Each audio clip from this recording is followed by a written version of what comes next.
Сәлем достар, бүгін сіздермен жазда қандай жеміс-жидек жеу керек, оның қандай пайдасы бар, осы сұрақтарға кішігірім ақпарат береміз. Біздің парақшаға тіркеліп лайк басыңыз. Күн жылысымен дүкен сөрелері мен базардың іші түрлі жеміске толуда.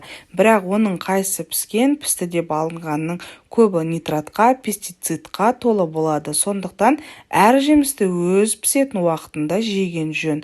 Оған қоса әр жеміс адам ағзасының бір бөлігінің пайдасы бар. Қызыл шие бет терісінің түсін қалыпқа келтіріп, ағзадағы холестеринді түсіріп, иммунитетті көтереді. Түсі қанық болған сайын дәмі де тәтті болады. Құлпынай адамды қартаюдан ғана емес, қатерлі ісіктен де сақтауға көмектеседі. Ит бүлдірген және мүкжидек бүйректегі тасталады, сонымен қатар бойдағы ыстықты түсіріп, жарақаттың тез жазылуына себеп болады. Құрамында С мен В дәруменінің көптілігін негізгі бұл жемістерді жөтелге қарсы пайдалануға болады. Сонымен бірге қан қысымын түсіретін қасиеті бар. Қара жидек пен көк жидек көздің көруін жақсартады. Бұл жидектердің жүрек талмасын ауыратын жандарға пайдасы өте зор. Қан тамырлардың жұмысын жақсартады, иммундық жүйені ретке келтіреді. Қанқурайды жас кезінде көбірек жеу керек. Бұл адам ағзасының қартаюын тоқтатады. Күніне кем дегенде 100-150 грамм қанқурайды жеп тұрған жөн. Оған қоса бұл жеміс қанның сұйылуына көмегі бар.